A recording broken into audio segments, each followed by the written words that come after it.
Is your son, nephew, or another member of your family a soft, pudgy pleb addicted to doom scrolling and crashing out about the lives of Bitcoin influencers on social media?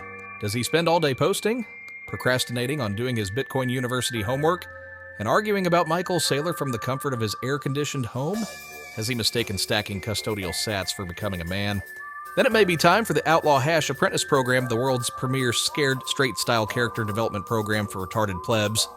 We take young, soft-handed plebs out of their ergonomic chairs and drop them into the harsh environment of the frontier. No Wi-Fi, no KYC Bitcoin savings plans, no polished user experience comforts, just Transformers, diesel fumes, mosquito bites, and 2 AM maintenance calls in places where the nearest steak and shake is 200 miles away. Under the watchful eye of hardened pioneer hashers, recruits learn timeless lessons: how to throw a chain, how to negotiate with a utility co-op board, how to sleep in a pickup truck, and how to keep hashing while everyone else complains. They'll source stranded energy, wrestle mud-caked extension cords, and discover that true self-actualization begins when the generator won't start and a thunderstorm is moving in. When they return home, they won't ask what Bitcoin can do for them. They'll ask where the next substation is. Outlaw Hash Apprentice Program, turning pudgy plebs into digital cowboys able to navigate any user experience. Listen to testimonials from the uncle of one retarded pleb who is satisfied with the Outlaw Hash Apprentice Program. My nephew used to sit on spaces all day and spent his paycheck buying useless pleb trinkets. Now, thanks to the Outlaw Hash Apprentice Program, my nephew is comfortable on the frontier, where the only guarantee he has each day is the sun will rise, so he can sun his pioneer balls before putting in an honest day's work. Some boys need college, some need the military, others need the frontier. The Outlaw Hash Apprentice Program. Don't let your nephew get too comfortable in the first turning. Folks, welcome back to the Bugle Weekly, the most thermodynamically sound Bitcoin podcast in the world. It's a wonderful Sunday. It is nice outside. I hope you're enjoying time in the sun. It is ball sunning season. It is time to go out, eat shitty food, because if you listen to Jack Cruz, it doesn't matter what you put in your body as long as you have sunlight on your skin and you limit the EMFs coming into your system. You can eat whatever you want, have a great time, but we are in the final stretch, folks. We are days away from the beginning of White Goy summer, so brace yourselves. I don't know. Are you prepared for White Goy summer, Rod, or how are you preparing in these final days? Well, I'm prepared. I'm fine. I'm way ahead of the game here. The people who are not prepared, the evidence is around, is everywhere. Look at last week. People were crashing out, liberals and conservatives alike, about Shane Gillis and some of the jokes he made at the roast of Kevin Hart on Netflix. People were really upset about Pete Davidson, some of the jokes that he was making. Because these guys were making some pretty taboo jokes. They were not... People were arguing whether or not Shane Gillis was a Democrat or a Republican. People were arguing whether or not Pete Davidson was allowed to make fun of Charlie Kirk. People are crashing out when a white boy gets a little glaze. And we're only 2 weeks away from White Boy Summer, which is going to be a summer full of white boy glaze. So, a summer full of white boys getting their earned glaze. Clavicular, Tribe the Builder is going to be exonerated. Shane Gillis was in a Drake album, just like getting Drake's new album. Boom. This is the kickoff party for White Boy Summer. If you're still crashing out when a white boy gets glaze after the end of this month, it's going to be a very tough summer for you. It's going to be like Predator trying to get through paper Bitcoin summer last year. It's going to be a grumpy time. So I think the question on my mind is, what is going to be the soundtrack of White Goy Summer? I think there's a lot of good potentials, a lot of good artists. What I would really like to see is that Eminem comes out with a just absolute banger album. I don't think it's going to happen, but that would be, pretty epic and appropriate for White Goy Summer. I don't think Eminem is going to be there because Eminem He's one of the people crashing out. Kind of his whole generation of Generation X. They're crashing out. They're not. Generation X may be the least prepared for white boy summer. The boomers aren't going to love it. The millennials are going to feel confused. The Zoomers are going to be having a blast. But Gen X is going to be crashing out. And it's, it is a fault of their own making. They have not been culturally relevant. Gen X doesn't have a white boy to send to the white boy summer Olympics to get a little glaze. The only president Generation X has is Barack Obama. His era last, the last few summers. This is not, they don't have anybody, they're going to be flat-footed. Corey Clipston, he's got a new podcast. Absolutely not well-positioned for white boy summer. Another Gen X, just like last year, coming into summer flat-footed, not ready for what was coming. I'm going to be listening to probably a mixture of like Yellow Wolf, country music, like good country music, and like the Dixie Chicks might be on the soundtrack, some Dolly Parton, and emo music, as well as Linkin Park. Like I think those are kind of going to be some of the New Linkin Park or Linkin Park Classic. Probably all of it. New Linkin Park has been surprisingly okay. I don't think it's that bad. That's a pretty good compliment. That their music is somewhat okay. Not as terrible as you expected. So that goes in, like the new Linkin Park goes in. You could be like listening to Chester, as we used to call him back in the day, Chester the Molester. God rest in soul. I've never. And then he goes right into the chick. No, you're not. I don't. You didn't grow up around millennials like I did. I don't think I've ever heard anybody call Chester Bennington Chester the Molester. That was, it was as ubiquitous in the hallway in high school. To call somebody who, especially like if they got frosted tips or they dyed their hair blonde over the summer. You say they look like Chester the Molester from Linkin Park. This was as common as people telling the story that Marilyn Manson moved a rib so he could suck his own penis. Like he could glaze, like Marilyn Manson removed a rib to be able to glaze himself. This was a rumor, and it was as common as Chester the Molester. Yeah, this was peak millennial, like neocon millennial era. I don't know. The height of civilization. I don't know where you went to school, but if I in my high school where I went to, like, that blaspheming Chester Bennington was like fighting words. It was like stepping on a black guy's brand new Jordans. You know what I mean? You have to understand. I went to high school before Transformers, before Meteora, before those albums. When I went to school, Linkin Park was still like kind of in the mixtape world, the mixtape gang. Like this was, you had to wear, people in my high school, you had to wear a t-shirt, a short sleeve t-shirt with a long sleeve t-shirt under it that was a different color. And that was a signal that you actually had a Linkin Park mixtape album. Yeah.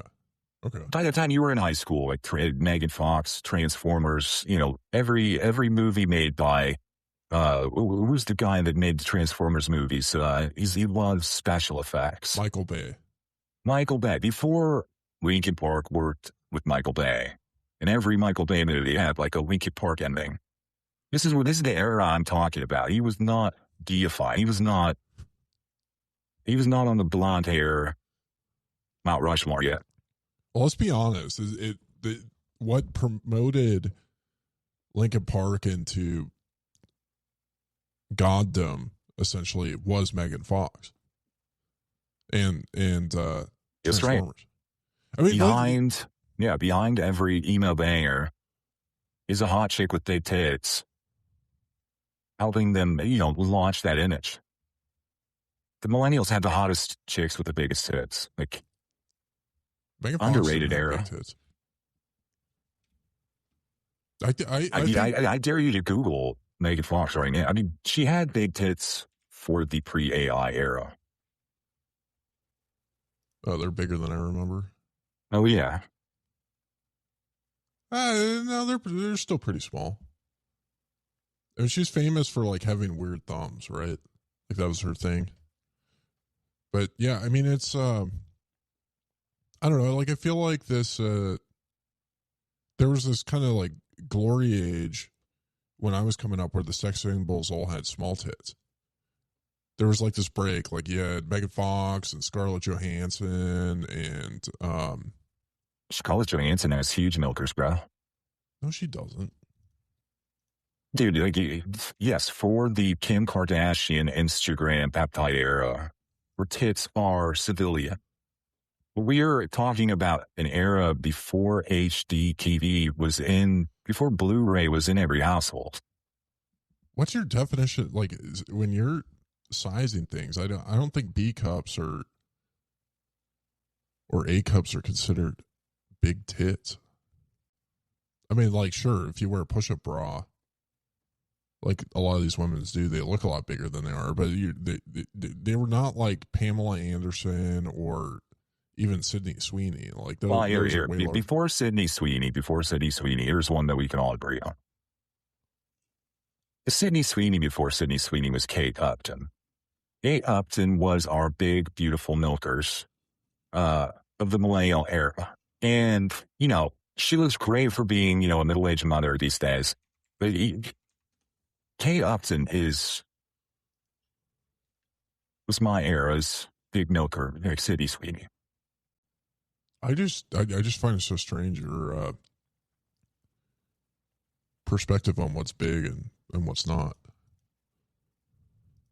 Neither Megan Fox nor Scarlett Johansson had big tits. But anyways, yeah, I don't know. What do you think is going to be the soundtrack of White Boy Summer? I don't know. Whatever's popular with broccoli haircuts, with I guess I could see it being a rate. If I had to make a prediction market, I would put Morgan Wallen on there. Jelly Roll. There's a chance, there's an off chance that it will be a non-white boy who gets the anthem. You know, it's going to be a surprising summer of alliances. White Boy Summer is. You're going to see a lot of cultural alliances. You see it big time in Nashville. Black guys and white guys coming together to listen to pleb-slop country music. There's going to be some of that in hip-hop, too. So it's between Morgan Wallen, Jelly Roll, and some rapper. It's not going to be Drake. Drake's White Boy Summer debut album, kind of disappointing. But there's going to be some good ones that come out. You know, I saw some pleb-slop this week that Drake apparently talked about Bitcoin and cryptos in one of his songs. And, you know, the first thing I thought of is the only way that he ever got into Bitcoin was that Brock Pierce must have orange pilled him. Yeah, they must have orange pilled him at one of Harvey Weinstein's parties. I guess my prediction for if it's not a white guy for the anthem, it's going to be Shabuzi. Did you see that Harvey Weinstein's retrial was declared a mistrial this week? Yeah, this is a huge win for Jewish lawyers in Hollywood because another mistrial means another trial. So Harvey Weinstein will have to pay another Jewish lawyer a lot of money when he goes to trial again for this, you know, to try to finally get vindicated, exonerated. Yeah. You know, like a lot of times I hear these guys talking about how terrible the Me Too movement is. And I just find their perspectives interesting on it because I think it was terrible, but like for the wrong reasons. It wasn't terrible that women started talking about like how it sucks to get raped a little bit more publicly. And, you know, with that came like false accusations and stuff. But what essentially the Me Too movement was the biggest marketing campaign that could have ever happened for HR departments. And it's not even like the rapists like were held accountable as far as I can tell. Like that's it seemed like Harvey Weinstein was doing stuff that was just kind of like run for the course in Hollywood and still being practiced today, right? Right. Well, that's essentially the narrative that Michael Tracy and some of the more what they're calling themselves forward-looking journalists in the first journey is like, what happened with the Epstein Island and the Epstein, saga was just kind of, not what it seems. People involved were more or less knew by the time they got close to that sphere what they were getting themselves into. And this is just kind of the way the world works. And they're trying to paint it similar to Hollywood, where it's like, this seems grotesque to you, but this is the glaze that these powerful people have earned and deserve. And they've always had. These elites have always had a privilege for a little extra glaze when it comes to the entitlements or the rights that they have to the beautiful people that they platform and that they elevate in society who would not otherwise get there on their own. So it's whether it's child actors on Nickelodeon set or the children of people who don't want to pay their taxes. It's just the glaze that the elites have always had since the beginning of time. And not everybody agrees that they should get to keep this glaze, that society does not benefit from this extra permissionless or this permission glaze that we give to them. But in Harvey Weinstein's case, Hollywood in movies has gotten considerably worse. And now you have, the girl from Juno that is now trans playing potentially, Achilles in the Odyssey. And if under Harvey Weinstein's watch, this would not be possible. It would be a hot, muscular man. It would be somebody who does, with AI muscle. It would be more likely to be BT Sessions than it would be to be Elliot Page. Yeah, I mean, I think the dynamic has changed, and as a result of Hollywood becoming super gay, right? Like where like these movie producers, they used to, I think they used to kind of get off on the reality. It's like, yeah, hey, the sex symbol that we're creating and promoting in this movie or whatever is like the woman that gave me a blowjob to get the role in the film. And so like there was like a chip on their shoulder of like, yeah, I want to propel this this actress into stardom, into being on the walls of teenage boys across the country, because it makes me feel more like a man to have known that I conquered her sexually. And now it's just I don't know, like what do they call it? Diddy parties? Diddy party. Well, this is the market finding its correct equilibrium, because what Hollywood realized is there's an endless supply of hot chicks with a variety size of boobs who could be accepted by the people as sex symbols if they were put in the position and marketed as such. And you had tons of beautiful hot actresses, most of them, like, Leonardo DiCaprio's girlfriends, get discarded when they get too old, but a fresh new batch comes up behind them. And there's too much insurance risk that they're going to Me Too you or sue you if you, give them roles in movies for giving you blowjobs.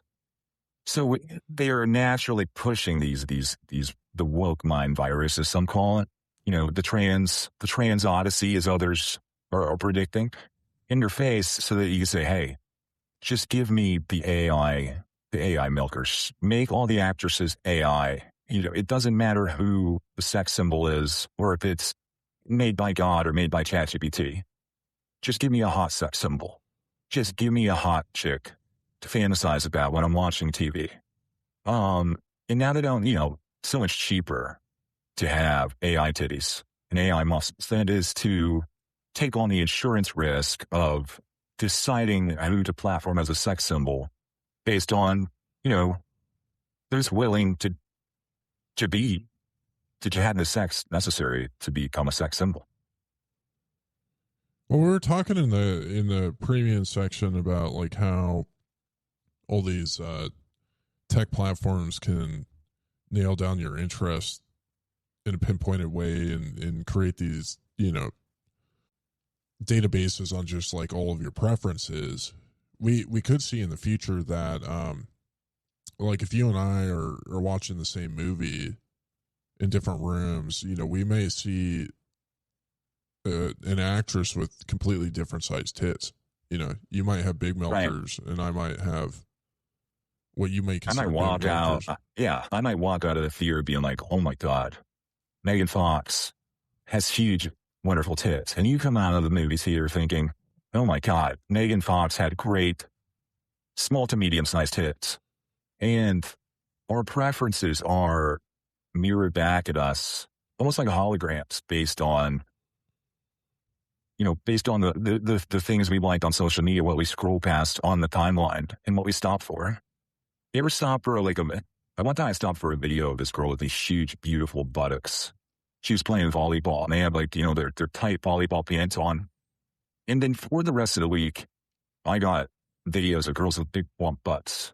And I wasn't complaining about this, but it was interesting how just the briefest pause in my scrolling to admire big booties betrayed so much about me to the algorithm. Yeah, there's a whole accountability function as a result of it now, because your entire timeline, I mean, it's just like, you know, what happens if your wife picks up your phone and all she sees in your timeline is just like big volleyball asses? You know, what's she gonna think? And or vice versa. Right. This is part of why Predator's grumpiness is so funny to me, is because early on, Predator was calling out what he was seeing on his timeline. What he was seeing on his timeline was Zoomer meme coin pranks, just the most corrupt, shameless shit coining, paper Bitcoining, MSTY, MSTR, all the paper Bitcoin summer tickers before even people had a term for paper Bitcoin summer. Predator was grumpy about all these. And it was, you know, Predator was a hipster when it came to paper Bitcoin summer and meme coin summers. But there was no self-awareness. And now it's like, when Ghost of Dick Bitwin's mad about Caspa bots or XRP on his timeline, it's like, Dick, look in the mirror, bud. Or when somebody's always talking about the dick pill ads they get when they listen to podcasts and they scroll on the internet. You can't complain about what you see in your timeline anymore without being embarrassed. I mean, like, what do you think your wife would be more upset about, scrolling your timeline and seeing big asses, or just seeing endless XRP posts? What do you think? What if you live in New York City and you live in Brooklyn, and your girlfriend is kind of a super lib, and she looks at your phone and she sees all these posts about Israel and Bibi? She's going to think that you're a Zionist and that you're not down for the cause. Like this, the things you watch, you know, the things that your timeline gets full of. What if it's violence? What if you're constantly seeing violence and gore? How does that affect what your girlfriend thinks when she looks at your timeline? What if she thinks you're a shit winner? Or you're gay? Or she doesn't have a big enough booty? Just doesn't play enough volleyball? I mean, if she's seeing violence and gore, that'd probably be a turn on, because it's like, okay, my man has like a little bit of inner savage in him. Like he's ready to protect the family and, you know, potentially, you know, do some damage if necessary. But yeah, I mean, it's like, I don't know. It's like one of the most beta things to do is to like worry about whatever Vitalik's saying, trying to respond to him, or, you know, talk about XRP in 2026. Like, there's just no point of like really like even thinking much of the shit coins at this point. I had a girl, or I had a buddy, and his wife almost got divorced because she was looking at his Instagram timeline. And he really liked Brazilian Jiu-Jitsu, so he had lots of videos about Brazilian Jiu-Jitsu showing up on his timeline. And his wife, she almost divorced him because she thought he was gay. But she thought the videos she was seeing was latent homosexual activity. He had to explain to her that it was a compliant, completely normal martial art, and that it was not gay. They saved their marriage through counseling, but he had to really explain jiu-jitsu culture through a different lens than just, showing her videos of him rolling around with his buddies at the gym. I wonder if Sambo's ever going to make a run in the U.S. It seems like it's a pretty successful, effective martial art in. That's a good point. Fighting. I think I'm an advocate for, right now, Russia is in pretty dire straits in their war against Ukraine, and like kind of the civilizational collapse in terms of demographics they're facing. There's a lot of UFC fighters, guys who know Sambo from the Chechenian republics. They need to be declared an endangered species. They need to be given asylum in Las Vegas at the UFC headquarters. We need to keep these Sambo guys protected from being drafted to fight the final days of war in Russia. We need to protect them like pandas. And so we have this ancient, very effective martial art that is experiencing threat of extinction right now. At the end of the day, Sambo is a very good martial art, but it is no defense against drone strikes. That's true. You can't do like a flying leg lock on a drone, unfortunately. Get your balls blown off doing that. No matter how much you train, you are not prepared for the speed of a hypersonic missile. You just cannot, shake that and shift your weight and get rebalanced to take the other side off their feet. It's just not fast enough. It's been pretty wild watching the ways that they've experimented with drone defense in general. Like, they're constructing these nets all over everything, and I know in the Middle East they're building these big giant steel cages around like their oil infrastructure. Looks pretty expensive and arduous, but it doesn't really seem like there's a ton of good solutions other than like trying to shoot them down with like shotguns or assault rifles. That seems to be somewhat effective. The solution is building data centers and society underground. This is, if you look at Ukraine and to a certain extent Iran, they at a very high level, their military, any centralized defense mechanisms that they've built, they're outdated. They're fourth Turing made. And they can easily be defeated. But some of these early players have figured out drone technology, Iran and Ukraine being primary here. And they can continue and be very difficult to overcome with their ability to use drones. And the only way for society to adapt is what, the Palestinians realize, which is building tunnels, building things underground. They're going to have to build AI data centers and societies the Middle East is going to have to be built underground. Russia's going to have to start building things underground. Miami, some of the coastal cities in the United States and the Western Hemisphere are going to have to build more of their infrastructure underground. It's going to have to be a tunnel system until some sort of laser system or iron dome that is capable of repelling drones is able to be built. Can turn into mole people. I guess the Jews in New York, they're way ahead of the curve on this one with their tunnel system. But I was just thinking, I think like a good topic is to follow up our discussion of fiat sex symbols, like Megan Fox is the Bitcoin general like podcast listener ecosystem has been struggling for a while to find like a coherent sex symbol, or to define what being a sex symbol looks like. There's we've had a few through the years. The men are trying to, they're working on it hard. Like you got Robert Breedlove, you got BTC Sessions, peptide influencers on the male side. On the women's side, you've got different types of, I guess you could consider like Ben Justman a sex symbol too. Different type of sex symbol. He's not like really a peptide influencer, but I hear the ladies talking about him. He's like the sex symbol next door. Yeah. He's the boy next door hype, which is a lot of girls like would love to live next to a guy who owns a wine vineyard next door. Yeah. I mean, you could run a whole business, like a multi-billion-dollar business, if you just like cloned Ben Justman and had a pool cleaning service. You just sent him a Ben Justman pool boy around.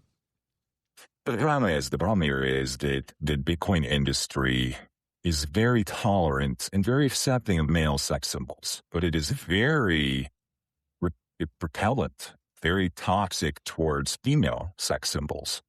And it seems like my take on it is that sex symbols are meant to be glazed, and plebs they get jealous if a hot chick comes into space and gets glazed. They want to keep all the glaze for themselves. The plebs do not desire to shower glaze on any hot chicks. They will shower glaze on hot men pretty reliably, but they refuse to do it, at least for long, with hot chicks. It's much more. There are some female sex symbols in the space who've earned their glaze, but even then, like they're constantly attacked.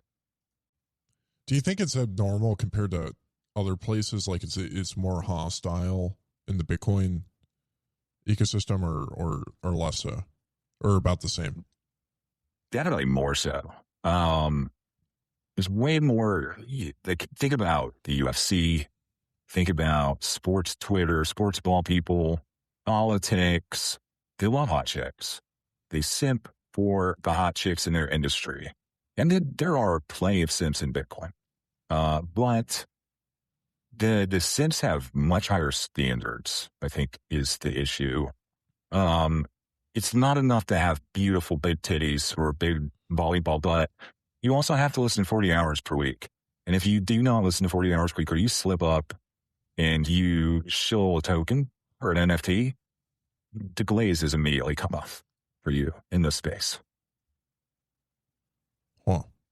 Well, there's definitely like a subset that they get confused anytime there's a woman talking on a stage at a conference, and that seems to perturb them a little bit.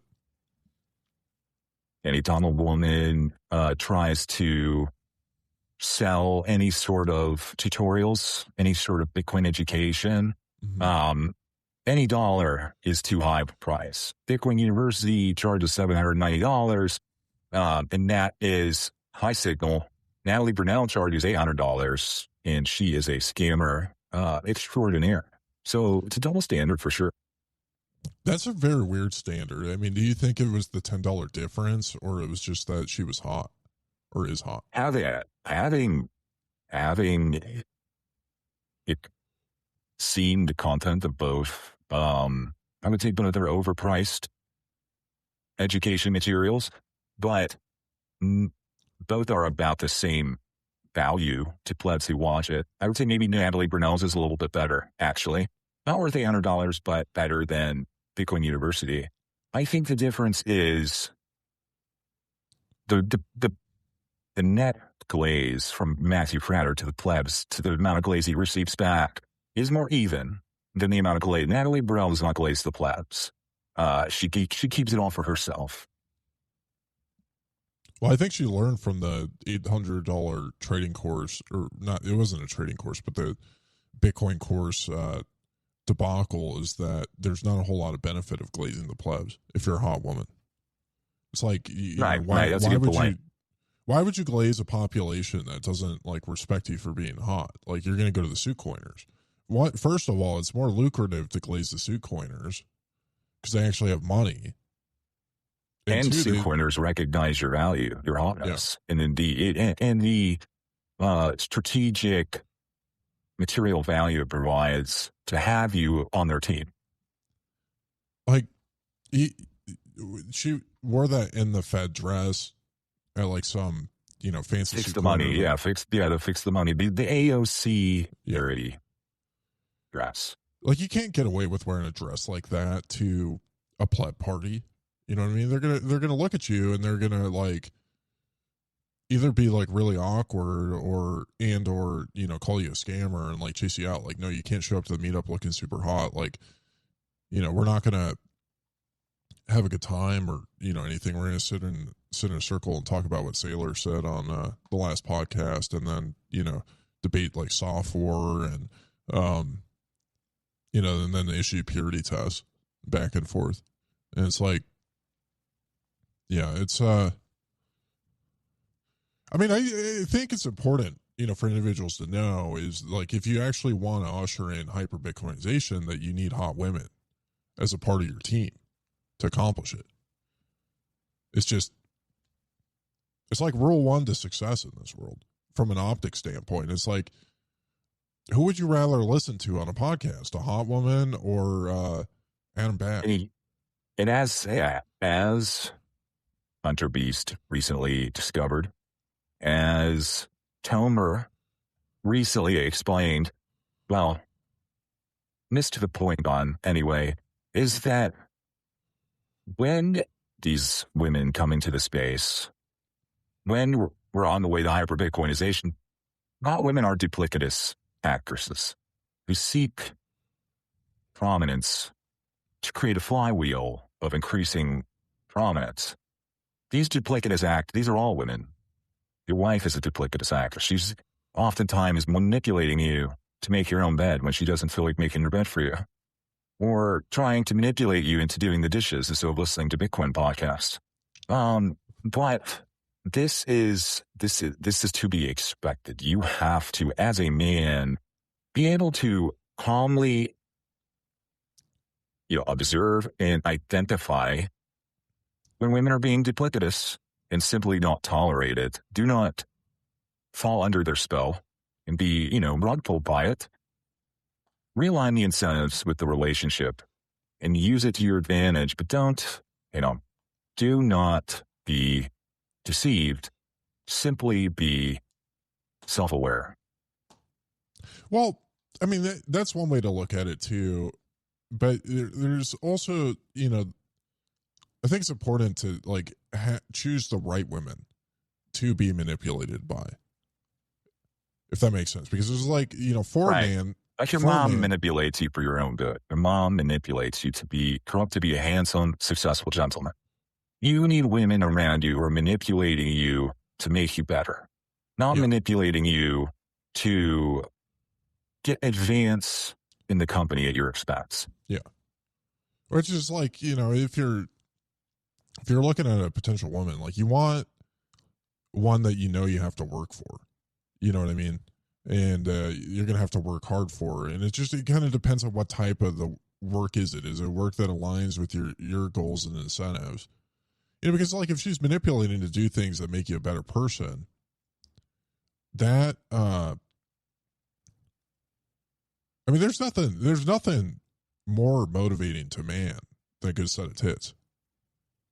Like, that's like one of the lessons in, marketing 101 and yeah, I mean, it's a good example, perfect example that everybody can understand is from the movie Billy Madison. Is Happy Gilmore. No, Billy Madison. Billy Madison. When Veronica Vaughn is doing flashcards to help him study for his high school exams. Every time he studies and gets the answers right on the flashcards, she takes off her clothes and it strips down to her, exposing her titties, because the promise of that made Billy Madison study hard and do good in school and advance and graduate. It's just an example like this. If your wife manipulates you, if your mom manipulates you to be a more successful person, a more adjusted person, to be the podcaster that you have potential to be deep inside of you, choose that. Don't choose toxic, duplicitous actresses who are using you as a stepladder to the next, to a hole pointer, to a more successful podcaster.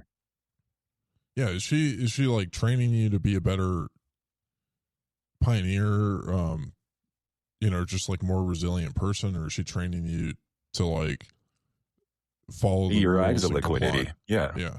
Is she training you to be your exit liquidity? Yeah. And she moves on and it takes half of your Bitcoin in the divorce. Yeah, I mean so I think the Bitcoin community kind of needs to one, be more tolerant of sex symbols in order to, if they want to accomplish their goals of separating money and state. Like, you need hot women to do it, but like also they have to determine what type of, sex symbol, like, are you going to have like a trad wife sex symbol, or are you going to have like a fitness carnivore diet, living in the Caribbean, super tan sex symbol, or are you going to have like a Jessica Vaughn ex-Playboy sex symbol, Miss Hoddle, a Miss Hoddle sex symbol? Yeah, that's like the trad wife. Yeah. Yeah, like, I mean, right. just, yeah, there you go. Like she's got that, like, frontiers woman. I mean, that image of her walking with the shotgun, is that the type of I know that's like that's like the Meshdadel sex symbol, in one way or another. Like there's at least like probably like 15 wives in there that are just like her in one way or another. Like, you see them walking around like Satoshi, and they're like, oh yeah, when they're at home, they have no problem with shooting the raccoons to protect the chickens with shotguns. And you need, if you're a pleb and you have a wife like that and you take it for granted, every pleb should be thankful, grateful, if they have a wife like Miss Hoddle who's going to take a shotgun out and chase them down to get them off of spaces and get them listening to podcasts and milking the cows and doing work around the homestead. If your wife isn't, loading the shotgun every time you spend too much time crashing out, arguing on spaces, maybe you need to think about that. Yeah, I think it's important for people to like appreciate their wives, for the things that they do like that. Like, I think, one of the pitfalls for like a lot of plebs is that they get frustrated that their wives don't want to talk with them all the time about what they heard on the last podcast that they listened to. You know what I mean? And it's just, their wife doesn't get the latest drama from the group chat. Yeah. She can't keep up with the vibe coding successes that you've had. It's, wives don't care about game theory. Wives don't care about slop pedophile conspiracy theories. Wives care about you taking care of your kids, not taking care of, Hollywood kids from Nickelodeon. It's more about priority. It's not that these things don't matter. It's that a lot of wives wish their husbands were more present in the household instead of out saving the rest of the world from fiat. Save your own home from fiat. Save your marriage from fiat. That's what they want. That's all they want. Like, the sex symbol is incredibly important in shaping culture because it teaches all the fighting age men what to strive for in a woman. Like, it's training them to what to be attracted to, and it's setting a reference for what's attractive. And so it is probably one of the most important. There's like this conversation all the time of like making Bitcoin interesting for broccoli haircuts. There's a lot of energy put into that. There's the Bitcoin student group. I forgot what they're called. There's lots of these organizations. Matt and Marty are always glazing Zoomers. Natalie's glazing Zoomers. And like, there's an opportunity, like, to get the Zoomers' attention. Like, you got to be more interesting than Bonnie Blue, right? Because that's where their focus is right now. Right. And the other thing is to not get too worked up and don't put too much energy into trying to make everyone agree that your sex symbol is the right one. The one that you like is the right one, because in this space, we can't even agree on the sat symbol. We can't even agree on something as dumb and boring and unimportant as the sat symbol. Something as important as the sex symbol of your marriage, like, you can't leave that one open for a democratic vote, because you're never going to get the results you want. If you're relying on something that is too personal, too real, too raw, to be accepted and agreed on in a democratic fashion, you're always going to be let down. But Thomas Massey's never going to win a democratic election. If that's your sex symbol, or your success symbol, you have to understand that it's going to be a smaller consensus here. And people have to start to realize what should be universal and what should be personal.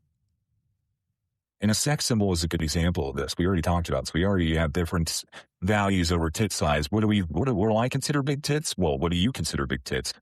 That seems like a pretty easy thing to come to consensus with another person on. But surprisingly, it's not. See, you don't need to Savetsky is so worried about his wife being a sex symbol. Some people are so worried about their wives, their girlfriends being a sex symbol. It's more like a trophy, a Lamborghini they drive. Your wife should not be.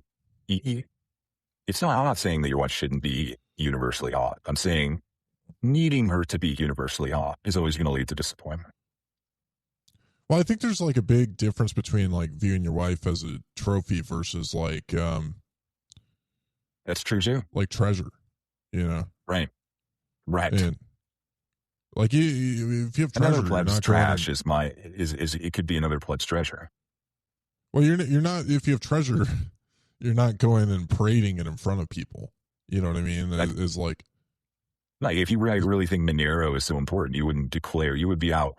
Well, you'd be a Monero influencer telling everybody how much Monero you have. Yeah. I mean, typically people that are like generally secure with themselves, like they don't feel the necessity to drive a big lifted truck or always be flashing how big their bid axe is to everybody. Nobody who treasures privacy is going to be somebody that they are. Seth for privacy, that is like jumbo shrimp. You know what I mean? If you treasure privacy, why should you be an influencer? Well, I think, I don't know. I mean, you could argue that they are sacrificing their own privacy in order to teach others, but they do argue that. They do argue that. They do argue that they are making a sacrifice for the plebs. It's a very generous interpretation. Yeah. Right. But yeah, I mean, I think it's important for there to be like a free market competition of sex symbols. And, yeah. And you don't have to issue purity tests over some, one sex symbol being, inferior to the other. It's just, glaze your favorite ones and ignore like your least favorite ones. But the more hotness. Yeah. Well, we've talked about this before. People do not want to accept that premise of like a free market for sex symbols, because look what happens when a hot chick becomes the face of a meme coin. People get mad and they say that, a hot chick is able to launch a meme coin more successfully than the average person. It comes down to fairness. People do not view it to be fair for you to get glazed just for being hot. And we have to get over that because life's not fair.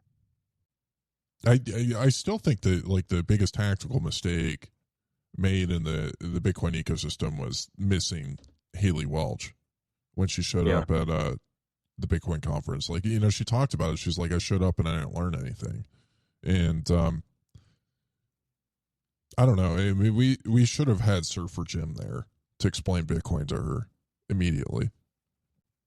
Yeah, I mean, it's huge. Hopefully this time in Nashville, people don't fumble the bag as hard as they did in 2024. I mean, if you think about the price right now is barely over the price that it was in Nashville 2024.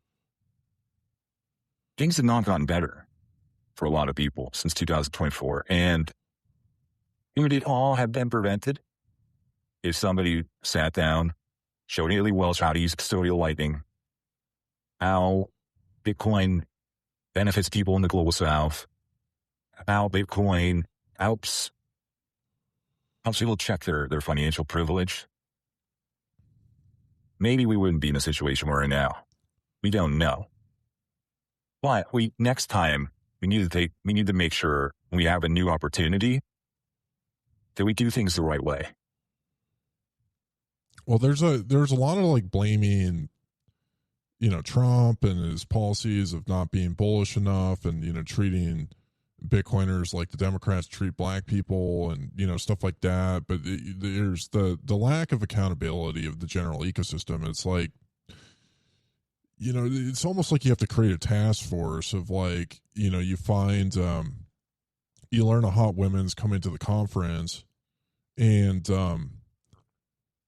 you need like a concierge service for them to kind of like funnel them around to all the right events and get them the education that they need, and to feel like they're included. And, like, you know, Nashville is the city, is probably the number one city in America that hot women want to go to, right?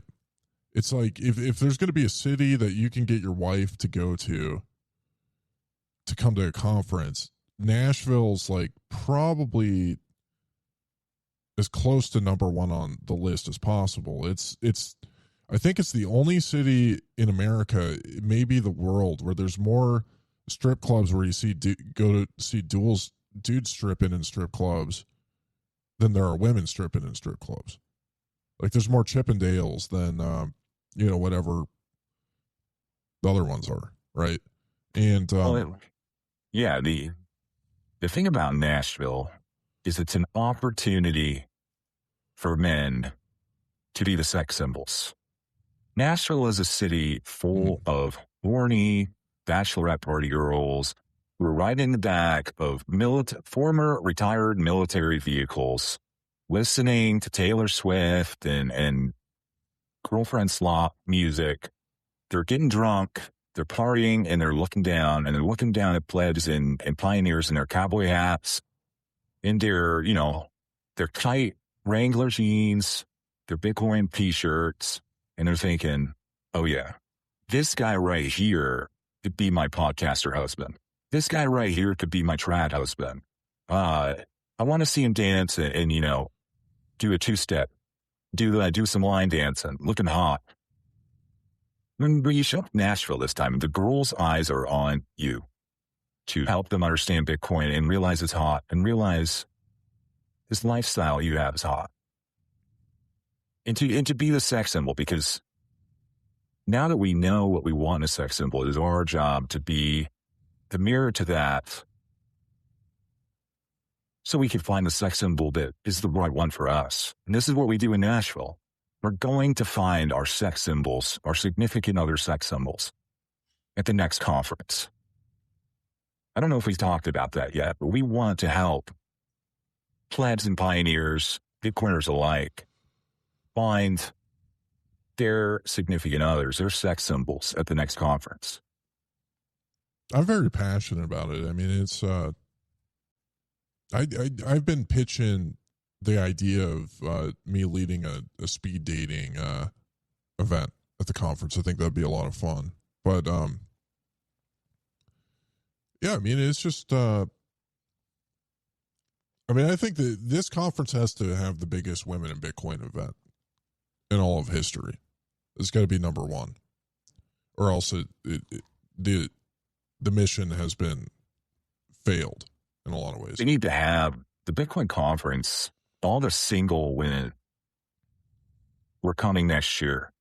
There needs to be one big bachelorette party. Whoever, come in, everybody's dressed. They got their swag or their trinkets around them. So everybody knows these are the girls who are looking to party. We're looking to find their podcast or sex symbol, their Bitcoiner. It would be a huge party. It would be a great time. There's more to it. It's going to take some organization, but the women in Bitcoin, yes, this needs to be the biggest women in Bitcoin event ever. And we need to focus on the single women, helping them find boyfriends, and the single guys. Tatum, we need to send Tatum home with a girlfriend next year. And I think part of it is just like coaching both men and women to level up, to be more attractive. And, it's just, you think like one of the challenges for like a lot of, men in the Bitcoin ecosystem, they just don't get enough feedback, right? Exactly. A lot of them, you just don't get, like if you're sitting all day in your group chat, like you're not getting feedback for looking sloppy or being sloppy in general, versus like when you're going out with people, like and a lot of it's like positive reinforcement too. It's not negative reinforcement of just like, hey, you shouldn't look so sloppy. It's like when you go out and you get compliments for like the way you're dressing or looking, it feels good, and you want to do it more. You're not going to get compliments if you're walking around looking sloppy and you got pizza stains on your Bitcoin t-shirt. And it's just a time to level up in general. Get a little bit more serious in some regards. I was talking about this for a long time ago about like it's important to wear suits and stuff. It's whether it's a suit or not a suit. Women find men in suits hot almost universally. Look no further than the conference this year. They had a black tie gala party, and CoinJoe and Chris, Eric Yates, Tatum. All the single guys showed up looking sharp. Nobody was making fun of Bitcoiners dressing this year when they saw the videos from Vegas and all the guys in suits and ties, well tailored. Just even the comedians that came, the podcasters from the Boys Cast commented on how hot and well dressed everybody was. So we're seeing this advice that we're giving. We're seeing this level up the seriousness. We're seeing it take place, and we're seeing the fruits of the labor. It is going well, honestly. It's exciting. It's exciting. It's exciting to walk around a conference and have more hot women. It's just, it feels like we're, you get very different signals from like forming your perception online on the internet versus like having real life experiences. And, it's exciting walking around the conference and thinking more to yourself, wow, that person's clothes fit them really nicely. It almost seems like they're on peptides, instead of thinking, oh, look at this dingus with his cargo shorts and his stupid trinket t-shirt and his plaid belly. There wasn't that. There wasn't people walking around looking sloppy. There were, but it wasn't the norm.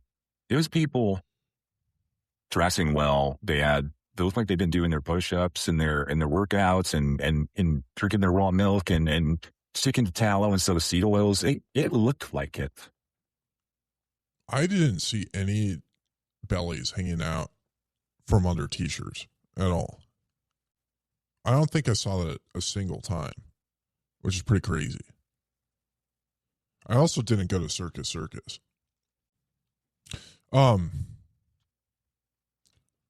Well, I guess we didn't really. Did you want to talk about the Trump China thing before running the boost, or? I think there's a lot to unpack with the Trump China thing, but I don't think any of it matters right now. I did notice that Iran, and it seemed like they droned something in UAE, and then Ukraine was blowing up a ton of shit in Moscow this weekend. And it was kind of like Trump just got home from China. He made a lot of deals in China. He brought a lot of businessmen, a lot of backdoor alliances and decisions were made without, Ukrainian leadership, Iranian leadership, in a lot of cases, Arab leadership. Some of these pleb countries were acting out. They were trying to make Trump look stupid. They were trying to test the thesis that neocons are in charge. They're going to pay for these distractions, for these outbursts, because the neocons are in charge. And what happened in China was a confirmation of the neocons being in charge. But that's another story for another podcast. Maybe we'll just do an entire premium episode about the China trip. I don't know. But it's interesting, but it's just, I would say that's the most relevant thing right now. I think it's a longer term consequence type thing. There's a lot of pleb slop, opinions and reactions, like, Meet Kevin, Mario Narfel are spinning their theories. I'm sure we're going to see TFTC recycle whatever they're saying later this week. And, but I agree. I mean, the consequences of, I think we all know what's happening is important, but we don't know what the consequences of what happening. We don't know the details. Yeah. We don't know the details. I don't think they know the details. I think they just agreed that some things are going to happen, and a lot of the countries, a lot of the interests who have been getting the spotlight and getting their way are going to stop getting they're going to stop getting the glaze that they're accustomed to. And there's going to be a lot of outbursts. There's going to be a lot of, withdrawals, glaze withdrawals. But the glaze withdrawals are definitely coming. Absolutely. Well, do you know when The Odyssey comes out? I don't think they've even started filming yet. Okay. July 17, 2026 is what it says. Oh, well, then it's probably done filming then, or close to being done. I've been tracking the drama about casting, but it'll be interesting to see. That'll be a good one. There's a lot of crash outs happening about the Star Wars movie that's about to come out. I think the Star Wars influencers are crashing out because they're anticipating it being pleb slop, and they're not excited for more Star Wars pleb slop. But I mean, the Star Wars influencers just like to crash out, but it kind of feels like we've hit the rock bottom and are on the upward trajectory for film and entertainment in general. At least that's my hope. But we shall see. I guess we got some time to talk about the midterms. I mean, it's a bunch of kayfabe, but yeah, we don't have to talk about that today. You got any ramp ups before we go into the Fallon Boost? I'd say it'll be interesting, the midterms, just to wrap that thought up. The midterms will occur just a couple months after the BIP 110 work activation date. The results of that will be, will give you a glimpse of what's going to happen in the midterms. And as far as narrative, things could not be worse for core. The Nazi plebs could not have been more right in many of their predictions, but it doesn't seem like the broader community is willing to give the keys to the protocol to the opposition party, the Nazis, or Jimmy Song in Production Ready, the libertarian node implementation. And I think that if that does turn out to be the case, as despite the loud virtue signaling and the seemingly large chorus of people who are fed up and are going to vote for something different. If that doesn't succeed, I don't think the blue wave that people were predicting in the midterms don't seem to be predicting quite as much these days. I don't think we're going to see it quite unfold that way. All right. On to the found boost. First boost, 6,006 ads from Late Stage Huddle says, breaking APAC aliens. What if the aliens don't bleed? There will be no blood for the Tree of Liberty. Rod sounded sad this episode. Is everything okay, buddy? I'll karaoke a song with you at Lake Satoshi. I know my wife will sing a song too if someone has a karaoke set up. Ooh. Interesting. No, I wasn't sad. Maybe a bit. Maybe you were sensing a bit of ennui. But I wouldn't say sad. I wouldn't say depressive mood. But thank you for noticing my ennui, Late Stage Huddle. If anything, that ennui could be elevated to glee if we were out in Vegas. But looking forward to our next one. I remember you being exceptionally tired last week, so maybe that's what it was. That'd be cool. I was tired, yeah, for sure. That could have been cool. Shoot me a message. What songs do you want to sing, Late Stage, and what is your wife going to sing? That sounds exciting to me. That sounds like fun. Next boost, 5,080 sats from Sasha Hodder. Great show. I met Jeff Booth in 2012. He was my old boss's brother-in-law. We worked for a mutual fund company selling Canadian small cap stocks. And one of the fund managers always quoted Bitcoin along with gold and silver. I wonder if that was the day Jeff Booth learned about. I'm going to click into this one. Jeff Booth learned about Bitcoin. I've never met him again since, and also haven't gotten through his podcasts.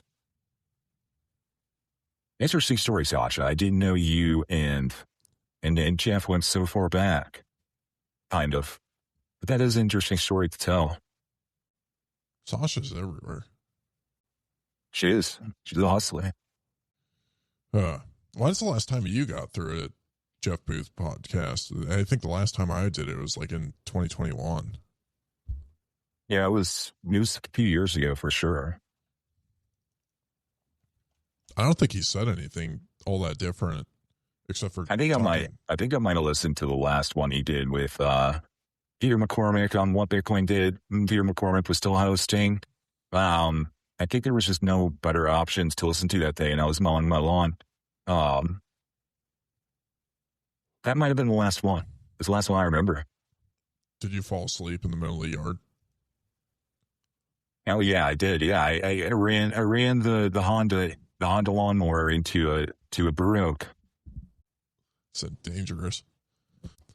I definitely wouldn't do like a push assisted lawnmower or a riding lawnmower listening to Jeff. That sounds dangerous. You might end up treat it like pain medication or muscle relaxers. Do not operate heavy machinery while listening to Jeff Booth podcasts. Very dangerous. Logs 4,000 sats says, when I heard the plebs were paying fat sats for ivermectin and renting hash, I almost didn't believe it. Plebs don't even tip. Yeah, it's plebs don't boost podcasts. Plebs don't. It's just like whatever the latest trinket being promoted is. That's where they'll put their sats. Plebs love to overspend on overpriced trinkets that make them feel right. That make them feel like they're smarter than everybody else. They don't necessarily like to tip for good service, tip for a good time. They like to bet on being right in the future and having a stockpile of ivermectin for the next pandemic. That is their real estate investment, their gold and silver investment. They're basically it's a loophole to not fail the purity test as a Bitcoin maxi is to speculate on the future value of ivermectin. I mean, I think like the whole ivermectin versus getting the vaccine debate in general is kind of like Star Wars. Like you're either on the side of the Republic or the Separatists, and you're getting played on both sides. Ivermectin is like masks for conservatives. Yeah, it's very little evidence of their effectiveness. Like there's some evidence that it's better than it has, but it's usually just a security blanket. It's like some podcaster said that you should take this, and then it became like a rallying cry. It was like their right. When Dr. Robert Malone went on Senator Youngleman's Bitcoin Matrix and said that ivermectin was a good thing to stockpile, it was flying off the shelves. Wow, just smoke cigarettes, folks. Doom Satoshi 521 sat says, "Thank you for your time. Very nice intro and end of the show beat."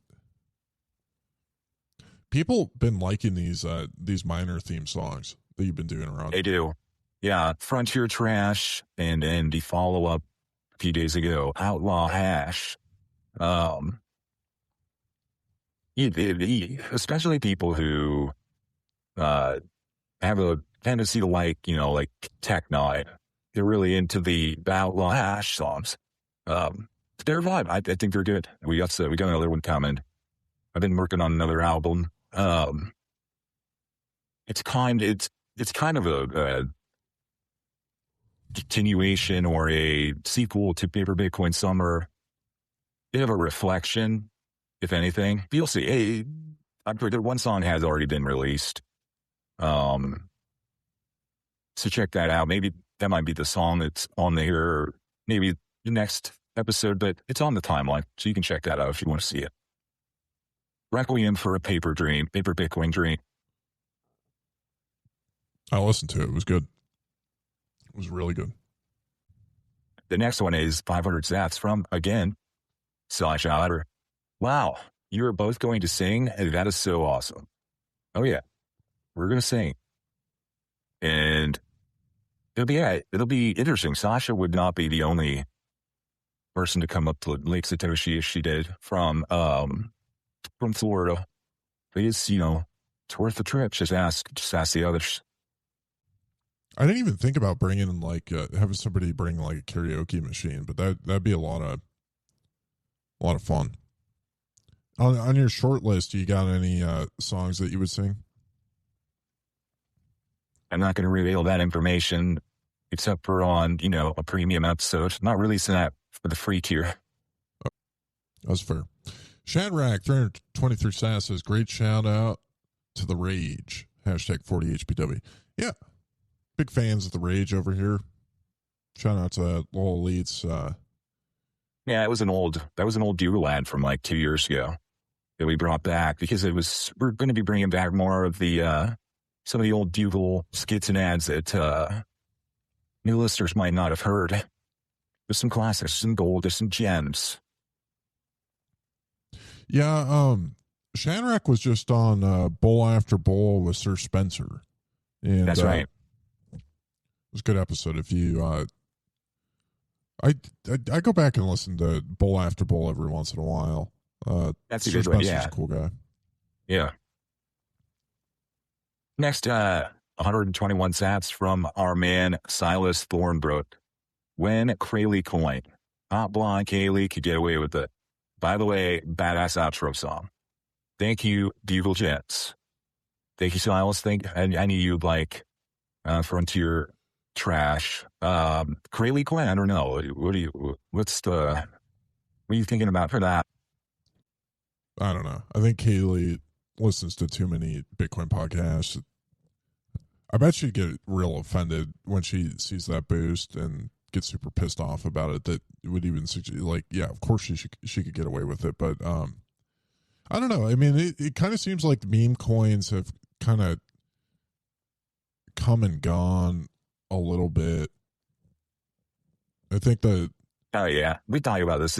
Prediction markets have replaced viral meme type speculation. Meme coins, those have kind of, everybody's pumping. Very few people are pumping and dumping those anymore. It's a much shrinking market. Noster Gang 101 cents. heart emoji that's orange, purple heart emoji.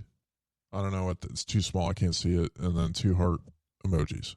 Thank you, Noster Game. The last 2 boosts are 100 sats from BTC on board. Outro song is fire. 2 thumbs up. Thank you, BTC on board. Glad you liked us. Well, that wraps it up for the boost. Thank you to our paid subscribers. Used to read a lot. Jolly Roger, Dave, Lahav, Shadrack, BTC on board, Boomer, Sasha, Fundamentals, Sean, Late Stage Huddle, Turkey, Open Mic, and Avi Burra. Appreciate you guys. We're putting out content for you, so let us know what you think of it. Hope you enjoy it. Rod, you got any closing thoughts to wrap this one up? Don't crash out over the redistribution of glaze and the change that is coming to that system. Don't ever think it.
Just us. Here and now when the